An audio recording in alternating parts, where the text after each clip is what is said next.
નમસ્કાર વિદ્યાર્થી મિત્રો, નોલેજ ગેઇન વિથ ઉષામાં આપનું હાર્દિક સ્વાગત છે. વિદ્યાર્થી મિત્રો, આપણે ગુજરાતી સેકન્ડ લેંગ્વેજમાંથી ચેપ્ટર નંબર 1 એક જ ડાળના પંખી લાસ્ટ ટાઈમ જે વિડીયો સેન્ડ કર્યો હતો એમાં એક્સરસાઇઝ 6 સુધી જોઈ લીધું છે. હવે આજે આપણે એક્સરસાઇઝ 7થી સ્ટાર્ટ કરીશું ભણવાનું. તો ચાલો વિદ્યાર્થી મિત્રો, આપણે એક્સરસાઇઝ 7 જોઈ લઈએ. ઉદાહરણ મુજબ વાક્યો બનાવો. તમારી જે ટેક્સ્ટ બુક છે એમાં એક્સરસાઇઝ 7 એ ઓપન કરવાની. ત્યાર પછી ઉદાહરણ મુજબ વાક્ય બનાવો એ તમારે આ રીતે જોવાનું છે. એમાં પહેલું ઉદાહરણ આપ્યું છે ઉમંગ. પરિણામ જાણીને શ્રેયા ઉમંગમાં આવી ગઈ, એવું વાક્ય બનાવ્યું છે. ત્યાર પછી છે ઉમંગી. શ્રેયા સ્વભાવે ઉમંગી હતી. મળ્યું વિદ્યાર્થી મિત્રો તમને? હા, હું આશા રાખું છું કે તમને આજે અત્યારે આપણે એક્સરસાઇઝ 7 ભણી રહ્યા છીએ તે ગુજરાતી તમારી ટેક્સ્ટ બુક છે તેમાં પેજ નંબર 4 પર જોવા મળે છે, મળી ગયું હશે. ચલો ફરી એક વખત આપણે ફાઇનલી એક્સરસાઇઝ 7 પર જઈ રહ્યા છીએ. એમાં ઉદાહરણવાળું એક્ઝામ્પલ આપણે વાંચી લીધું છે. હવે પછી ફર્સ્ટ નંબરનું જે છે તે છે સંપ. સંપ એટલે કે જે ઘરમાં બધાના મન એક હોય ત્યાં સંપ જોવા મળે છે, બરાબર ને મિત્રો? તો આપણે એવું લખીશું કે જે ઘરમાં સંપ હોય છે ત્યાં સુખ અને શાંતિ જોવા મળે છે. આ પ્રમાણે તમારે બધાએ નોટબુકમાં અથવા તો ટેક્સ્ટ બુકમાં લખવાનું છે, જેથી કરીને તમે એક્ઝામ ટાઈમે સરળતાથી વાંચન કરી શકો. હવે આપ્યું છે સંપીલું. મોતીબાનું કુટુંબ ખૂબ સંપીલું છે. આપણે ઘણી વખત આજુબાજુમાં જોતા હોઈએ છીએ ઘણા પરિવારમાં ખૂબ સારી એકતા હોય છે, જેથી કરીને તેમના પરિવારમાં સારો એવો સંપ જોવા મળે છે. બધા એકબીજાની સાથે જમતા હોય, એકબીજાની સાથે હળીમળીને વાતો કરતા હોય, એકબીજાની સાથે બેસીને કંઈ ફરવા જતા હોય કે પિકનિક જેવું મનાવતા હોય, બટભોજન જેવું કરતા હોય. આવું ઘણી વખત આપણે આસપાસમાં જોયેલું હોય છે. તો જે ઘરમાં સંપ સારો હોય એને કેવું કુટુંબ કહેવાય? સંપીલું કુટુંબ, બરાબર ને મિત્રો? હવે આપણે જોઈ લઈએ બીજા નંબરનું. એક્સરસાઇઝ 7માં 2 નંબર સંગ. મનોજને સારા મિત્રનો સંગ થવાથી તે શાળાએ જવા લાગ્યો. આમાં પણ એવું જ છે કે જેવો સંગ તેવો રંગ, એવી કહેવત પણ છે, બરાબર? એટલે કે જેવા આપણા મિત્રો હોય એ પ્રમાણે જ આપણે વર્તન કરવા લાગીએ. આપણા મિત્ર જો વાંચન સારું એવું કરતા હોય કે ભણવામાં ખૂબ હોશિયાર હોય તો આપણને પણ ભણવાનું મન થાય. એટલે જ કહેવાય છે કે જેવો સંગ તેવો રંગ. જો મિત્ર સારા હશે તો તમારામાં સારી સંગત આવશે અને સારું એવું તમે આગળ પ્રગતિ કરી શકશો, વાંચન કરી શકશો. સપોઝ તમે લખતા હોય તો સારા એવા અક્ષરથી લખી શકશો. આ બધું તમને કોની પાસેથી શીખવા મળે છે? તમારા મિત્રો પાસેથી. એટલે સંગ સામે લખવાનું છે કે મનોજને સારા મિત્રનો સંગ થવાથી તે શાળાએ જવા લાગ્યો. ત્યાર પછી છે સંગી. જીવનમાં સંગી નબળા મળે તો તેના માઠા ફળ ભોગવવા પડે. આપણે કાવ્યમાં જોયું હતું કે સંગી એટલે કે સાથી. મેં ત્યારે પણ તમને સમજાવ્યું હતું કે જીવનસાથીને પણ સાથી કહેવાય, અને આપણો જે બેસ્ટ ફ્રેન્ડ હોય, જેને તમે સાચો મિત્ર માનતા હોય, તમારો પાક્કો મિત્ર સમજતા હોય, તેને પણ એક સુખ દુઃખનો સાથી કહેવામાં આવે છે. તો તેમાં તમે આ રીતે લખી શકો. મેં તમને જે વાંચીને બતાવ્યું અને સ્ક્રીન પર મેં લખીને પણ બતાવેલું છે. હવે આપણે જઈ રહ્યા છીએ એક્સરસાઇઝ નંબર 8 એટલે કે 8. કૌંસમાંના શબ્દનો ઉપયોગ કરી વાક્ય બનાવો. બ્રેકેટમાં આપ્યું છે ઊંચું નીચું, સુખ દુઃખ. તેમાં હવે ઉદાહરણ જોઈ લઈએ. આભ ધરતી. એટલે કે એના પરથી આપણે વાક્ય આ પ્રમાણે બનાવી શકાય. પક્ષી આભમાં ઉડ્યું. ધરતી છે તો ધરતીનું આપણે વાક્ય કઈ રીતે બનાવી શકીએ? પક્ષી ધરતી પર આવીને બેઠું. સમજાય છે વિદ્યાર્થી મિત્રો? ઉદાહરણમાં તમને જ્યારે આભ ડેશ ધરતી એ તમને બંને વર્ડ આપ્યા છે, શબ્દો આપ્યા છે, એના પરથી તમારે આખા સેન્ટેન્સ બનાવવાના છે. તમારા શબ્દોમાં તમે બનાવી શકો છો. મેં અહીંયા તમને જે બનાવીને આપ્યા છે એ પ્રમાણે તમે લખવા ઈચ્છો તો પણ ચાલે, લખી શકો છો. તમને જે ઇઝી રીત લાગે એ પ્રમાણે તમે લખી શકો છો. હવે છે ઊંચું.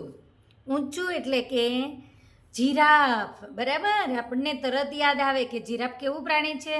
સૌથી ટોલેસ્ટ એટલે કે ઊંચું પ્રાણી છે. જીરાફ ખૂબ ઊંચું પ્રાણી છે.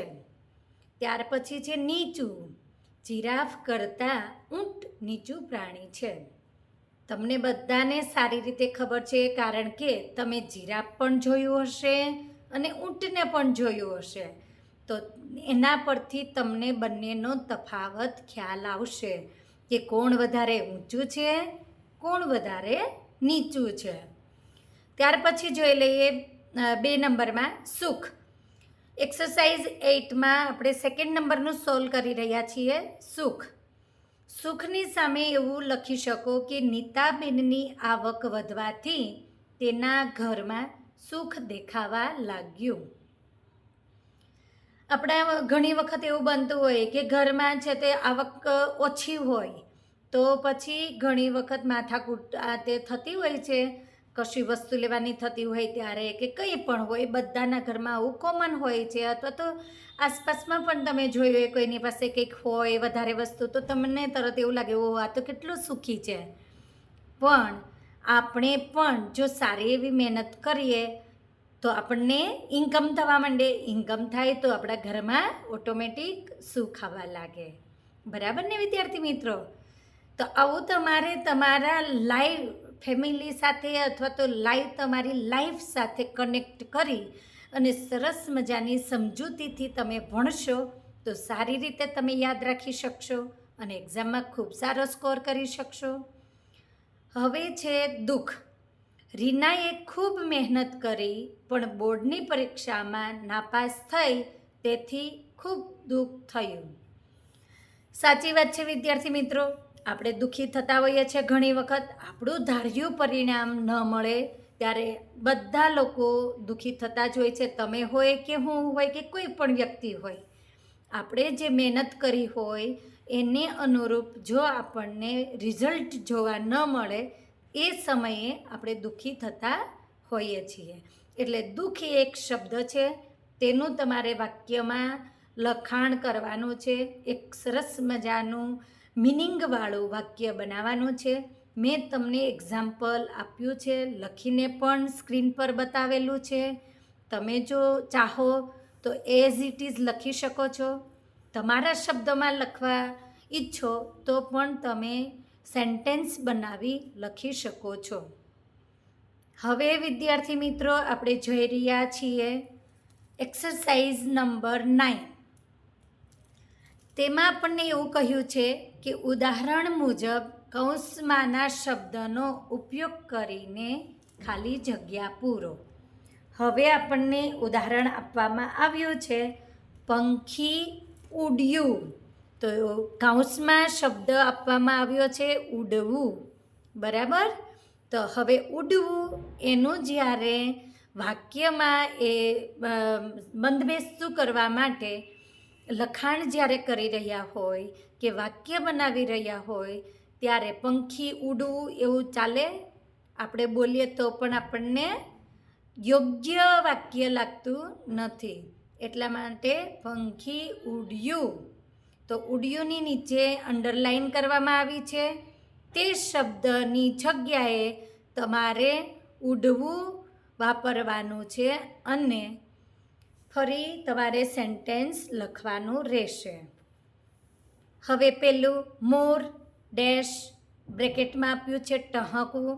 તો ટહકવું શબ્દનો ઉપયોગ કરી તમારે જે સુટેબલ લાગે, સરસ મજાનું સેન્ટેન્સ મિનિંગવાળું બને એ પ્રમાણે વર્ડને ગોઠવવાનું છે. એ શબ્દને તે ઉદાહરણની અંદર ગોઠવવાનું છે.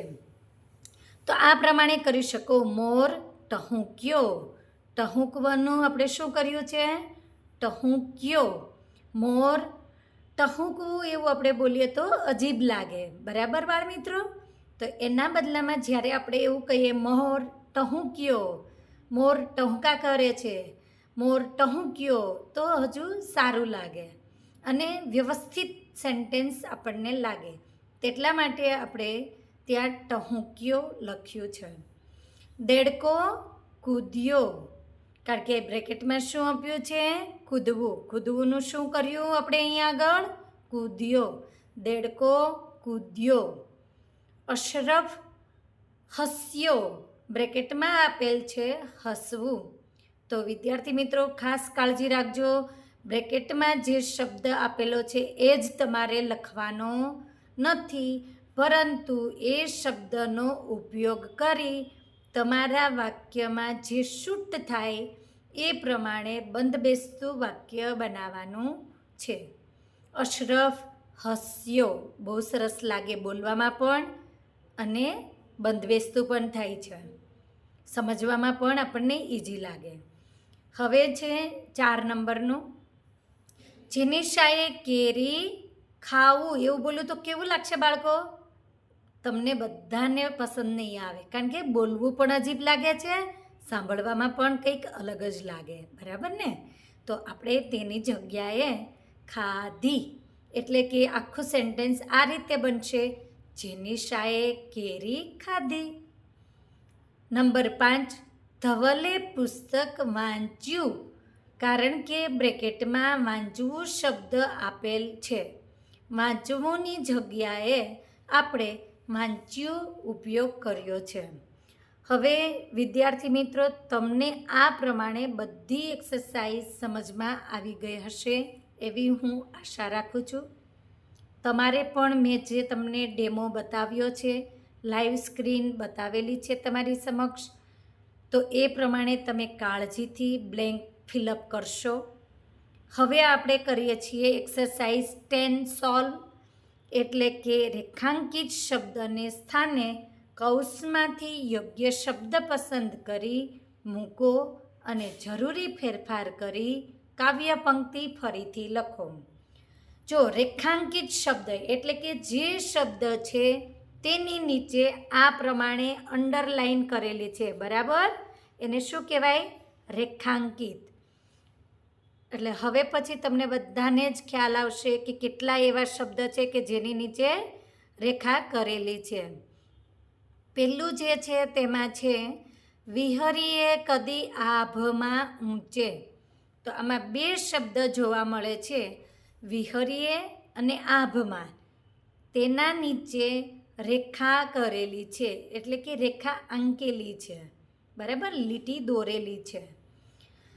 તેની જગ્યાએ આપણે જે બ્રેકેટમાં શબ્દ તમને આપેલા છે એનો ઉપયોગ કરીને એક નવું વાક્ય બનાવવાનું છે.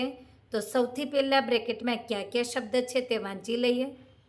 બ્રેકેટમાં આપેલ છે સુખ દુઃખ, લડીએ ઝઘડીએ, પ્રકૃતિગાન, યાત્રા, ઉડીએ અને ગગન. Bracket complete. હવે આમાંથી આપણે શબ્દો પસંદ કરી સરસ મજાનું આપણા વાક્યમાં જે બંધબેસતું હોય એ પ્રમાણે આપણે વાક્ય બનાવવાનું છે. તો જ્યારે આપણે કવિતા શીખતા હતા એક જ ડાળના પંખી, તેમાં આભ શબ્દ આવ્યો હતો.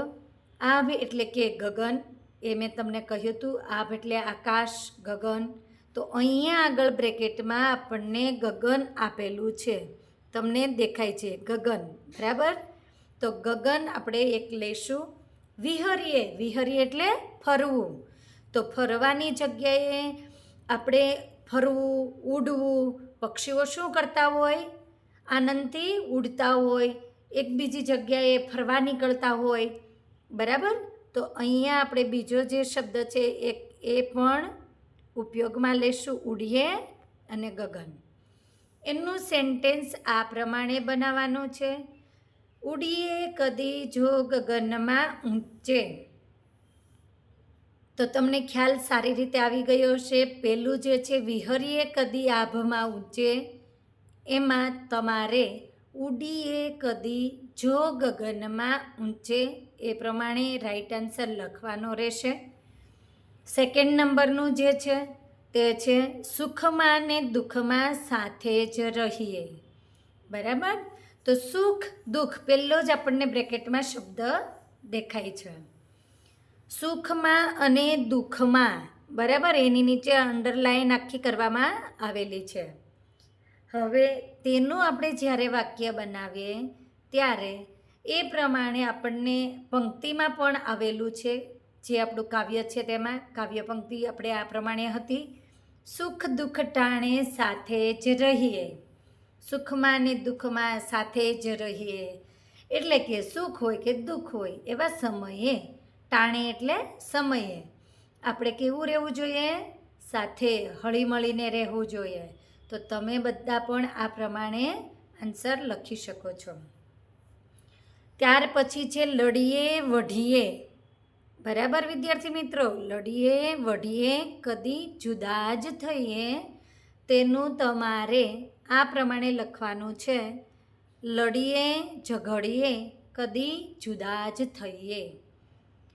હું આશા રાખું છું કે તમને અહીંયા સુધી સરસ રીતે સમજમાં આવી ગઈ હશે એક્સરસાઇઝો બધી. અને એનું જે 3 નંબરનું છે તે આપણે પેજ નંબર 5 પર છે આપેલું, તે પણ તમે જોઈ લો. ધરતીને ખોળે બાળ અમે સૌ, કરીએ કુદરત ગાન અમે સૌ, જીવન કેરા પ્રવાસના સંગી. એટલે કે ધરતીને ખોળે બાળ અમે સૌ, તો એમાં આપણે લખીશું ધરતીને ખોળે બાળ અમે સૌ એઝ ઇટ ઇઝ, કારણ કે તેમાં કોઈ જગ્યાએ રેખા કરેલી છે નહીં, એટલા માટે. કરીએ કુદરત ગાન અમે સૌ, કુદરત ગાન એવું આપણને શબ્દ અહીંયા રેખાંકિત કરેલો છે. એ જે શબ્દ છે કુદરત ગાનવાળો જે શબ્દ છે એની જગ્યા પર આપણે પ્રકૃતિ ગાન, કુદરતને બીજું શું કહેવાય? પ્રકૃતિ. તો આપણે એવું લખીશું કે કરીએ પ્રકૃતિ ગાન અમે સૌ. હવે એમાં જે લાસ્ટ છે એ કડી આ રીતે છે, જીવન કેરા પ્રવાસના સંગી. તો પ્રવાસ નીચે આપણને અંડરલાઈન કરેલી છે, તો તેની જગ્યાએ પણ આપણે બ્રેકેટમાં યાત્રા શબ્દ આપેલો છે, તો તેનો ઉપયોગ કરીશું. જીવન કેરી યાત્રાના સંગી. તમે બધા આ પ્રમાણે લખી શકો છો. હલો વિદ્યાર્થી મિત્રો, હવે આપણે એક્સરસાઇઝ 11 પર જઈ રહ્યા છીએ. એક્સરસાઇઝ 11માં ટાઇટલ આપેલું છે નીચેના વાક્યોનો તમારી પ્રથમ ભાષામાં અનુવાદ કરો. તેમાં પહેલું છે પક્ષીઓ ઝાડ પર રહે છે. તેની સામે આપણે લખીશું birds live on the tree. Second number છે બધા પક્ષીઓ સંપીને રહે છે. All the birds live happily together. આ પ્રમાણે તમારે આન્સર લખવાનો છે. હવે થર્ડ નંબર જોઈ લઈએ. બધા પક્ષીઓ એકબીજાને મદદ કરે છે. All the birds help one another. Fourth નંબરમાં છે કેટલાક પક્ષીઓ આકાશમાં ખૂબ ઊંચે ઉડી શકે છે. Some birds can fly very high in the sky. એ પ્રમાણે લખવાનું રહેશે. ફિફ્થ નંબર, કબૂતર જેવા પક્ષીઓ ખૂબ ઊંચે ઉડી શકતા નથી. તેની સામે અથવા તો તેનો આન્સર તરીકે તમારે આ પ્રમાણે લખવાનું છે birds like pigeon can not fly very high. વિદ્યાર્થી મિત્રો, આ રીતે તમારે પ્રથમ ભાષામાં આન્સર લખવાના રહેશે. હવે આપણે જઈ રહ્યા છીએ એક્સરસાઇઝ નંબર 12 પર. 12માં આપેલું છે કે તમારે ગ્રુપ એક્ટિવિટી કરવાની છે, જેનું ટાઇટલ આપણે વાંચી લઈએ. વિદ્યાર્થીઓના જૂથ પાડી પશુ પંખીઓના ઉખાણા બનાવવાની પ્રવૃત્તિ કરાવો. આ એક જૂથ કાર્ય છે, એટલે કે ગ્રુપ વર્ક છે. વિદ્યાર્થી મિત્રો, આ પ્રમાણે તમને સ્કૂલમાં ગ્રુપમાં એક્ટિવિટી કરાવવામાં આવતી હશે. હવે તેમાં એક ઉદાહરણ આપવામાં આવ્યું છે, તે જોઈ લઈએ. સૌથી સુંદર પંખી છું, કળા કરીને નાચું છું, ટહુકાથી વન ગજવું છું, બોલો હું કોણ છું? મોર. Very good answer.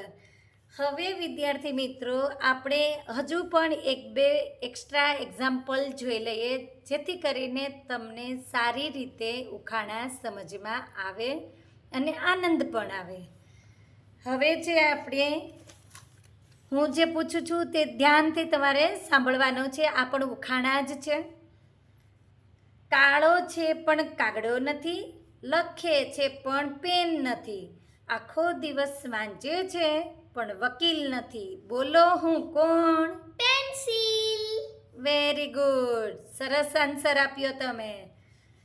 જો વિદ્યાર્થી મિત્રો તમને બધાને ખબર છે પેન્સિલનો કલર પણ કાળો હોય પણ એ કાગડો નથી, લખે પણ પેન ન કહેવાય, આખો દિવસ આપણે વાંચીએ એના દ્વારા પણ એ વકીલ નથી.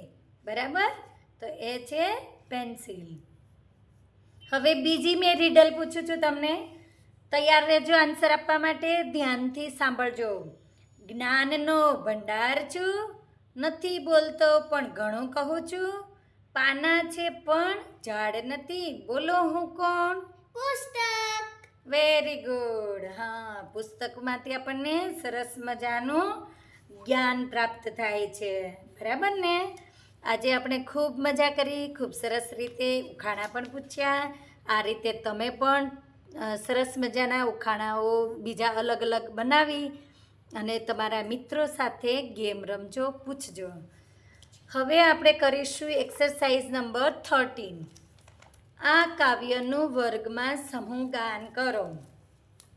વિદ્યાર્થી મિત્રો, તમને બધાને મેં આ કાવ્ય સૌથી પહેલાં જ્યારે આપણે વિડીયો સ્ટાર્ટ કર્યો એ વખતે કયા રાગમાં ગાવાનું છે, કેવો ઢાળ છે, બધી વાત કરી હતી અને શીખવ્યું પણ છે. છતાં પણ થોડું એક વખત ફરી યાદ કરાવવા માટે માત્ર પહેલો એક સ્ટાન્જા છે તે આપણે જોઈ લઈએ. પહેલો પેરેગ્રાફ.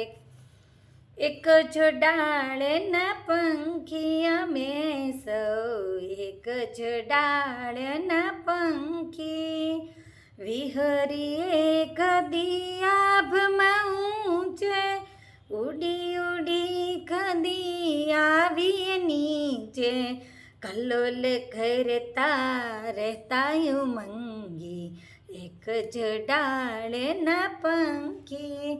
આ રીતે તમારે તમારા મિત્રો સાથે આખું કાવ્ય ગાવાનું છે, જેથી કરીને સમૂહમાં તમે ગાશો તો તમને આનંદ પણ આવશે અને સરસ રીતે કાવ્ય છે એ યાદ પણ રહી જશે.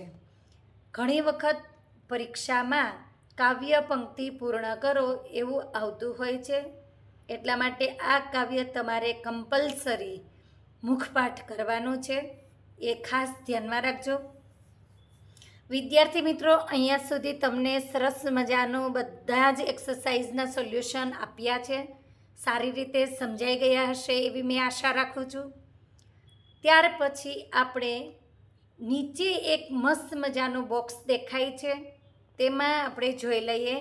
અમે એક જ ... એવું આપવામાં આવ્યું છે. બરાબર? હવે પહેલું જે છે તે છે અમે એક જ આકાશમાં ઉડનારા. ચલો વિદ્યાર્થી મિત્રો, તમે જ મને કહો કે આકાશમાં ઉડવા કોણ કોણ હોય રેડી? અને આકાશમાં ઉડતું આપણને શું જોવા મળે? પક્ષીઓ, વિમાન અને પતંગ. Very good answer. ખૂબ સરસ રીતે તમે જાણો છો કે આકાશમાં ઉડતા તો પક્ષીઓ, વિમાનો અને પતંગ જ હોય છે. બરાબર ને? તો એ આપણને ત્યાં આગળ મેન્શન કરવાનું છે, જે તમને સામે બ્લેન્ક લાઈન આપવામાં આવી છે તેમાં તમે આ રીતે આન્સર લખી શકો છો. અમે એક જ આકાશમાં ઉડીએ છીએ, એવી રીતે લખી પછી ઉદાહરણમાં પક્ષીઓ, વિમાન અને પતંગ એ પ્રમાણે લખજો. ત્યાર પછી છે અમે એક જ રંગની વસ્તુઓ. ચલો બાળમિત્રો, મને કહો એક રંગની કઈ કઈ વસ્તુઓ હોય છે? દૂધ અને ચા, કેમ કે એ બંને સફેદ રંગના હોય છે. Very good. વિદ્યાર્થી મિત્રો, આપણે બધા જ જાણીએ છીએ કે દૂધ અને ચોકનો કલર સફેદ હોય છે, એટલે આપણે એ રીતે લખી શકીએ કે આપણે એક જ રંગની વસ્તુઓ છીએ. ઉદાહરણમાં દૂધ અને ચોક. બ્રેકેટમાં તમે સફેદ એવું મેન્શન કરી શકો છો, તો તમને સારી રીતે સમજાય. હવે છે અમે એક જ અનાજની વાનગીઓ. અમે એક જ અનાજમાંથી બનીએ છીએ. કઈ કઈ વાનગી બનાવવામાં આવે છે? પૂરી, રોટલી અને લાડુ, કેમ કે એ બધા ઘઉંમાંથી બને છે. વેરી ગુડ, ખૂબ સરસ આન્સર આપ્યો તમે. કારણ કે તમે બધા જ વિદ્યાર્થી મિત્રો જાણો છો કે આપણા ઘરમાં મમ્મી પૂરી બનાવતી હોય, રોટલી બનાવતી હોય કે ક્યારેક ક્યારેક લાડુ બનાવે છે, તો એ ઘઉંના લોટમાંથી જ બનાવે છે. એ પ્રમાણે તમારે આમાં લખવાનું છે.